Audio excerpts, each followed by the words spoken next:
Shemai Yashiral. Ahea Alayanawa Ahea Akkad. Shabbat Shalom. Barakatah. Blessings unto you. Welcome to Word War 3. Our reference today will be Matthew chapter 17, verses 25 through 27. Now, I wanted to do this, as some would say, on the whim, or hip pocket training. And this is to the part 2 of last Sabbath's teaching on social engineering, or cultural appropriation, and civil laws or civil rights. Now, to get things started, again, Indigenous Hebrew Israelite Awakening is not a racist religious hate group. We simply live here. The last time we were speaking about cultural appropriation, we're living in a society where, some colonials came and they just ripped up and tore up the land. And now they came up with these ideas and laws saying you must do this, or you, get killed, or, you violate their laws and they can do certain things to you. Well, you have a people, and again, we're not racist here, but you have a people who were formerly enslaved by a government company. Because the United States, or as I should say, the ununited states today, under this current number 45 administration, the ununited states has held former slaves, and they are telling the former slaves that they have freedom, but yet under their civil laws. Now, this freedom, they say, you go to their schools and their universities and colleges, and they teach you what, civil laws are, civil rights, and all this history based upon what that government, or the Department of Education, that Department of Education gives to the people. And it's not coming from the ancestors of the people who were enslaved. So again, it's coming from the Department of Education, and that Department of Education sets out this curriculum for you to understand what they want to teach you, so they can know what you're thinking at all times. They're going to teach you. That's what's happening. And here's one of the teachings that cultural appropriation, what it does to you. This is like a burnt up dollar I found long ago. I use it as a teaching tool today. So a burnt up dollar, you know what a dollar looks like. It has a face of the man they call George Washington on it. And above George Washington's head, it says, "In God we trust." Now, this is a government function, a government company, a government ideology saying, "In God we trust," over what is called a white man. In God we trust over what is called the first president of the United States. In God we trust, of which the cultural appropriation, they teach that the "in God we trust" wants you to think that you're talking about a heavenly God or a biblical God, when a heavenly God or a biblical God is invisible. A heavenly God is invisible.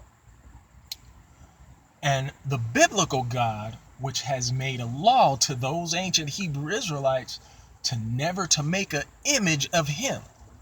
He said never to make an image of him.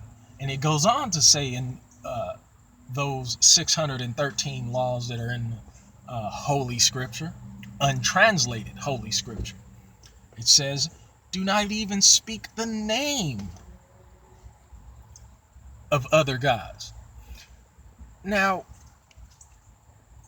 when you look at these dollar bills that they create, they are so animate as to, if you copy them, not just the 150s and 20s, but even the $1 bills. If you copy a $1 bill, you can go to jail. That's how stringent, that's how strong they're against their gods that they have made, that they're telling you not to copy. Yet, you were told that it's the God of the Bible. You're being told, hey, you are putting your trust, it says in God we trust, you're putting your trust in the God of the Bible, but yet they will imprison you for copying a piece of paper. Please tell me if this is making sense or not. Please tell me. Now, indigenous people use what was called cowrie seeds, or cowrie shells, conch shells, or of that matter. They use salt. Indigenous people use objects of the earth, like gold and silver, as their money. But yet, and gold and silver and these things were not used in the Hebrew Israelite culture as gods. It was strictly forbidden.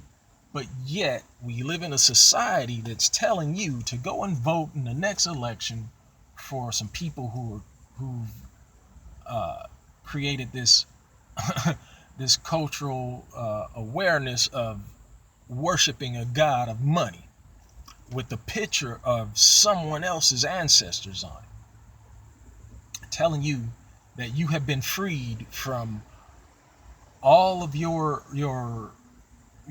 ancestors have been freed. You are not suffering it. You're not suffering from what your ancestors suffered. You're not suffering the slavery.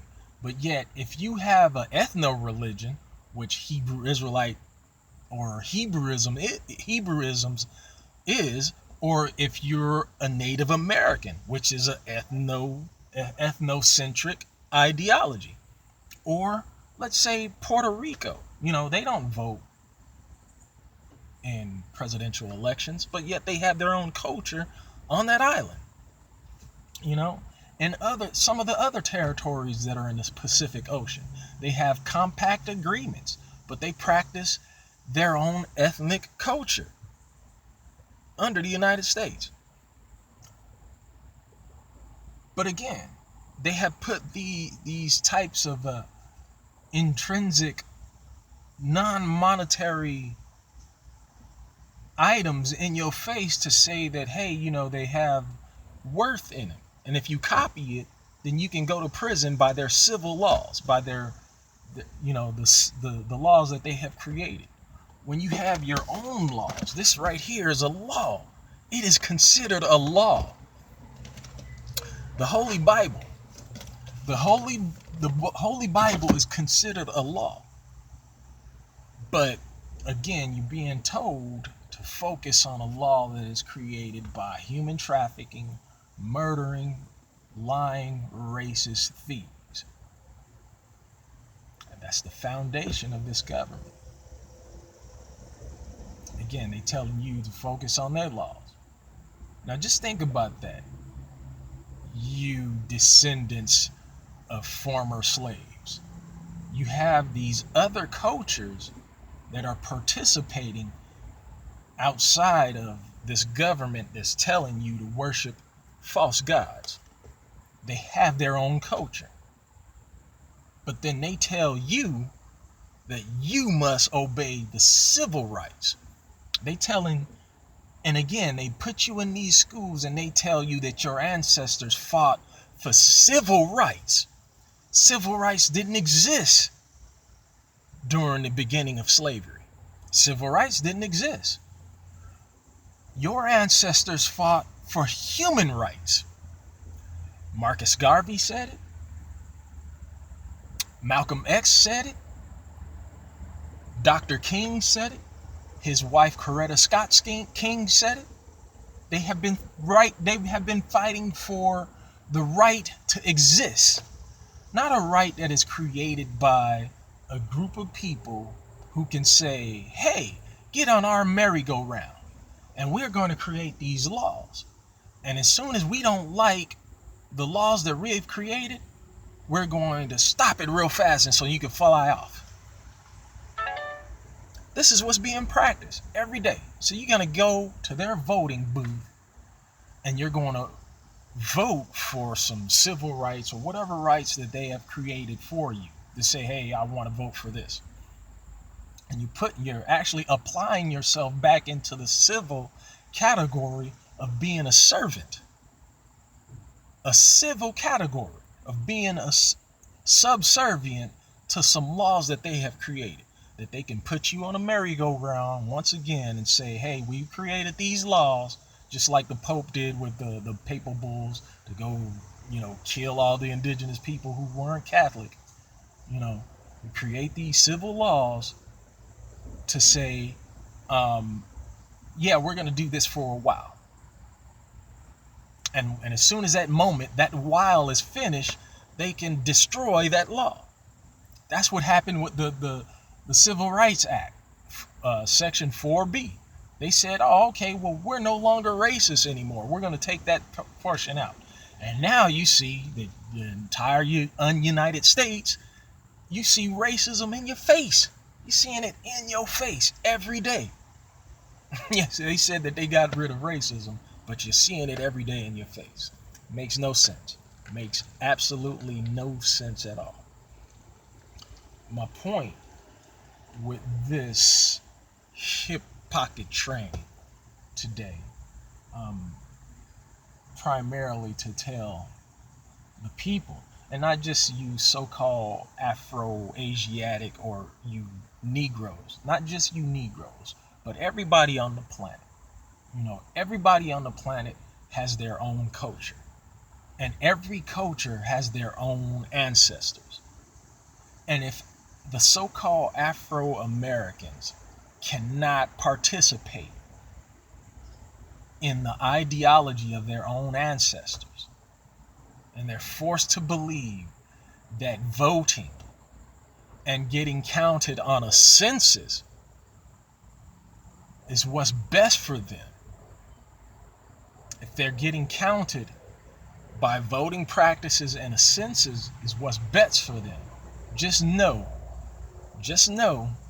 that even before all this happened, Eric Garner, Trayvon Martin, and all the people who are imprisoned, wrongfully accused, erroneously accused, are in there, and that those things happen to them while people have been voting, while people have been on a census. I practiced the census. I was forced to do a census back in 2010 because I was in the military at the time, and everybody on base was told to practice that census.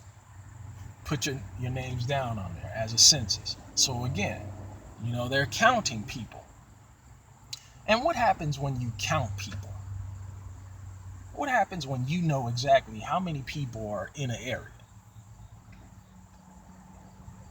You can take that list of people that you know who are either black or white, and it's going to get worse because the new administration is trying to make things more specific down to race, blood type, or whatever. The curl of your hair or whatever. So what happens when you get counted on either a voting election or a census? The people in charge of that civil order knows exactly where you live, who you are, how many kids you got, where you live, all that stuff. They know all that about you. And you're going to put your name on this counting principle, on this counting practice of voting, and the census is coming up, and they're going to know exactly where you live. They don't have to search. They don't have to look far for you.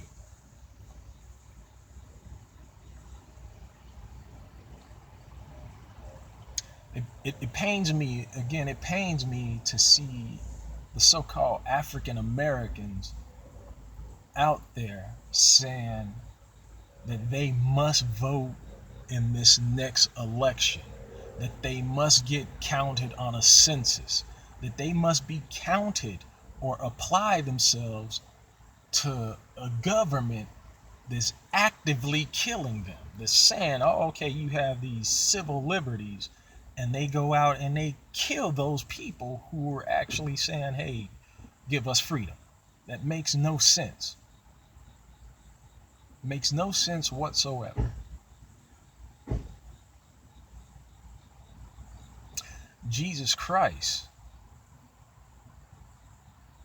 asked Peter,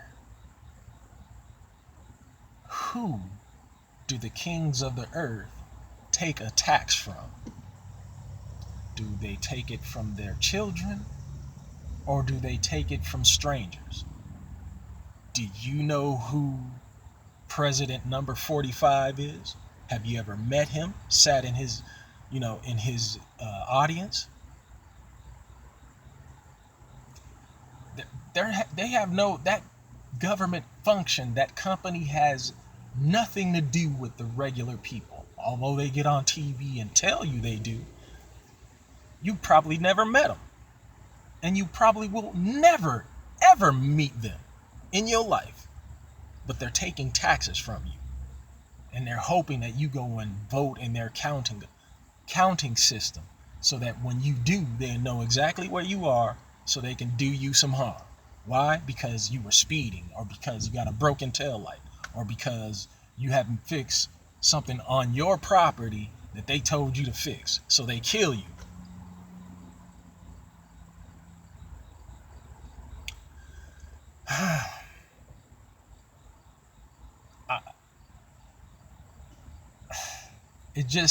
It's crazy enough to be living in times right now to see that outright racism is imminent, and people will still think that what I'm saying is erroneous, even though they're gonna go out there and still perform the things that they've done yesterday and the day before. They're gonna still go out there and do those things, and come back here and say, oh, okay, well, this guy is talking, he's talking out of his mind. He's crazy. Yes, because these things you have never heard before. You're hearing it from a conscientious objector. You're hearing it from a Hebrew Israelite perspective. You're not hearing it from somebody who went to a Christian church. You're not hearing it from somebody who believes in the Christian God. Or you're not hearing it from somebody who believes in the system that's in place to actually destroy you. You have ancestors to think about. Your ancestors are thinking about you right now. But yet you were told to put your trust in a system that's actively twisting you around on a merry-go-round. And as soon as they don't like what their operation sees, they destroy it. The whole world is witnessing democracy right now.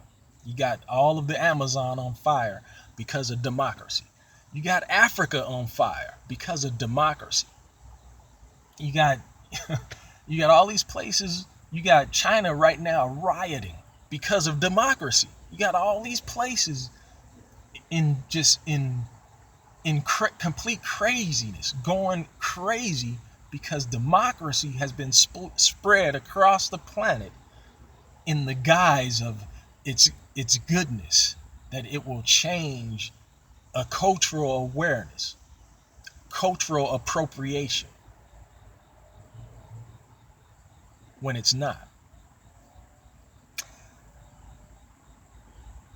I am a Hebrew Israelite.